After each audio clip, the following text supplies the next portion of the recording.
Review boat. That's what you're watching. Review boat. You think we're crazy, but you won't. Once you hear all our reviews.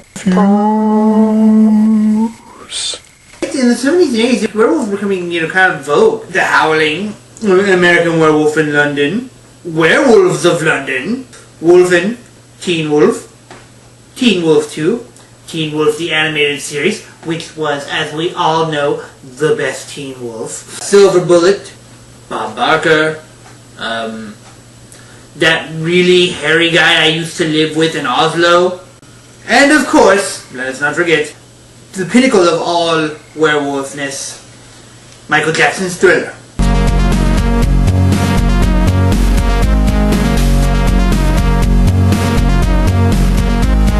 That's not Thriller, that's Smooth Criminal, and you're not even wearing the hat! If you're not done besmirching Michael Jackson's flawless, pristine reputation, I suppose I'll pass the review on to you. Even on the review boat, everybody's a critic. Today we're going to be talking about the Gary Brandner book Howling 2 and the two films based off of it. From 1978, the book Howling 2. Notice the publishers put two teeth on this one as opposed to one that was seen on the cover of the first one. This book picks up 3 years after the original book and follows the misadventures of Karen as she continues to deal with the werewolf problem. You see that when she destroyed the town of Drago, she didn't quite seem to wipe out all the werewolves. She heard a howling at the end of the first novel, and so there was the possibility of the wolves coming back. Now, the werewolves who do come back in this particular book are Marcia, who we thought died at the end of the first book, as well as her ex-husband Roy, who is now working with Marcia to hunt her down, even though he defended her from a werewolf at the end of the first book. Marcia is now in a state where she cannot transform properly, and thus she wants revenge. She also has this nice silver streak in her hair as a reminder of the silver bullet she took to the head. Meanwhile, Karen is in pretty much the most cliche place that Gary Brandner could have put her. She's in a new marriage with a man who has a son. She's getting psychiatric help, which isn't helping her much at all, which is actually sort of reminiscent of the movie, which came out after the second book and may have taken a few notes from the second book. After their housemate is attacked, Karen decides that the only way to settle this issue is to get away from loved ones and try to face this problem herself, which is why she goes to her parents' house. I know. And when that proves to not actually be a solution, she then goes looking for the other survivor of the original novel, Chris. So the book sort of divides into three sections. The first 80 pages or so are just nearly unreadable. They're so cliche, so formulaic, and when you're reading it, you're wondering why even bother having this section. And then the second part of the book, which Karen is finally realizing that she's going to have to face this situation, starts to pick up a bit. The book really gets at its best when she finally meets up with Chris in Mexico, and they start getting the help of gypsies in order to be able to face the werewolves. And so I actually do not recommend this book. Now that obviously causes a problem, because if I don't like the book, then how in the world am I going to like the movies? Well, it kind of helps that the movies don't really seem to be that dependent on the book. Now, the film Howling 2 from 1985 is one that I've actually talked about all the way back in 2007. Howling 2, Your Sister is a Werewolf. This is a horrible, horrible film, but you'll have fun watching it. It has Sybil Danning as the Queen of the Vampires, who for some reason feels the need to repeatedly rip off her clothing. As the trailer says, it's the rockin', shockin' new wave of horror, so you might just enjoy it on a Z-grade level. Now, watching that movie, you would probably think that the people who made it were actually just completely unaware that there was a second book and watched the first movie and just decided to do their own thing, until you look at the credits and notice that Gary Brandner's name is on there for the screenwriting credit.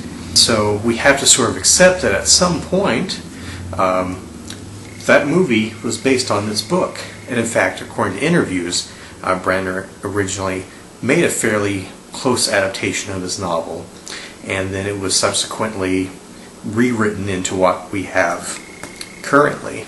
You heard the plot of the book Howling 2. Now let's compare it to the plot of the film Howling 2. Karen, who was killed at the end of the first movie, has a long-lost brother played by Reb Brown of Space Mutiny fame. And Reb finds out about the whole werewolf business, not from his sister or even from Chris, who does not return for the second film, but rather through an expert werewolf hunter played by Christopher Lee in sort of a Van Helsing role. So he teams up with a female reporter from the same news station who we never saw, of course, in the first film. And this new team follows this female werewolf in the California area all the way back to Transylvania, where the queen of the werewolves, Stirba, has decided to assemble everyone together for some big important thing that's kind of vague. What in the world does that have to do with the plot of the book? Some of this is going to be based off what Brandner has actually said in interviews, and some of it's going to be just speculation. But what I'm guessing happened was that in Brandner's first draft, what we have is him somehow bringing Karen back to life so that he can get things back to the status quo. And I'm guessing he scrapped the first third of the novel, which is a good thing. Or alternatively, we just found out that Chris didn't really use silver bullets on her and it was all staged. Either way, it seems like the original plot was probably Karen and Chris teaming up and following after Marcia. And indeed, once the characters in the movie get to Transylvania, they spend much of their time in a hotel, much like the characters do in the book. Well, as things developed, the producers put pressure on Gary Brandner to write in a new role for a rather famous Spanish actor who they wanted to incorporate, and to move the events to Spain. Changing the location in the final section of the book from Mexico to Spain requires slightly different travel arrangements, but ultimately it doesn't sound like it'd be that different. And at this point, I'm guessing that Brandner introduced this character, who's essentially functioning as a Van Helsing character. It seems that Roy would have never been represented in any of them because his analog in the original film, Bill, was pretty clearly killed off. But once someone else took over the screenwriting credits, it seems like the desire for the film became less to do a faithful or even semi-faithful adaptation of the novel, and more to just do a spoof of classic horror films, especially vampire films. And the movie seems pretty confused as to whether or not we're dealing with vampires as opposed to werewolves. It's almost like someone had a vampire spoof script sitting around and decided to slap the name Howling 2 on it. It's not clear exactly how the movie ended up in this direction, whether it was the producers at Hemdale who decided to go more in this route, or whether it was the director, Philippe Mora. Now, Mora would seem to be a perfectly good choice for a director to the sequel to The Howling. If you've ever seen his movie The Beast Within, which for the most part feels like a werewolf movie, even though by the time you get to the ending you find out it's not really a werewolf movie at all, you would look at that, and if you've especially read the books, you would say, well, this guy might even be more suited to adapting these books and getting the tone right than the people who made the original film. But instead it just becomes this weird, disjointed music video with bad werewolf effects and hokey acting. It's the sort of movie that if you've ever wondered what it means to be so bad it's good, this might be a good test film to run that out. Now, if you're not into movies that are just utterly awful, I would not suggest it. Now, the later films in the series, Howlings 4 through 7, list the entire trilogy books, Howlings 1, 2, and 3, as their inspiration, rather than claiming that they're adapting as an old book. Strangely enough, the 8th film, which came out rather recently, labels itself as a new adaptation of the book Howling 2.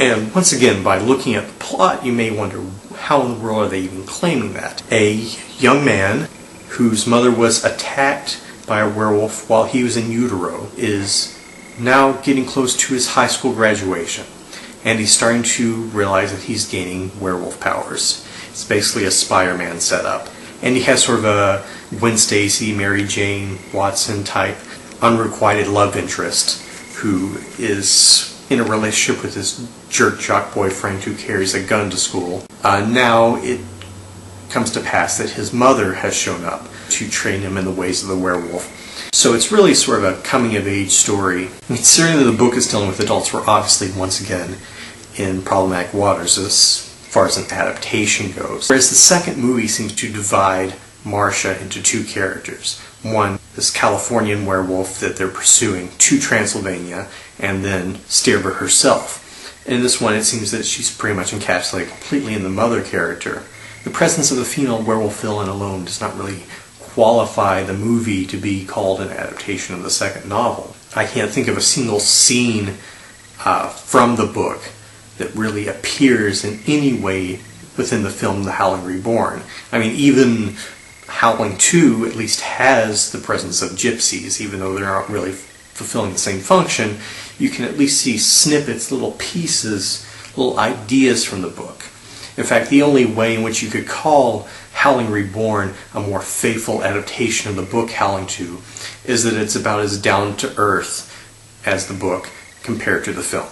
Even so, as a movie on its own, I would say that Howling Reborn may be the most competent of the sequels. In terms of werewolf effects, plotting, like acting, things like that, it's actually pretty solid for a film in this franchise. But neither film really does justice to the book, but then again, unlike the first book, this one doesn't really deserve as much justice.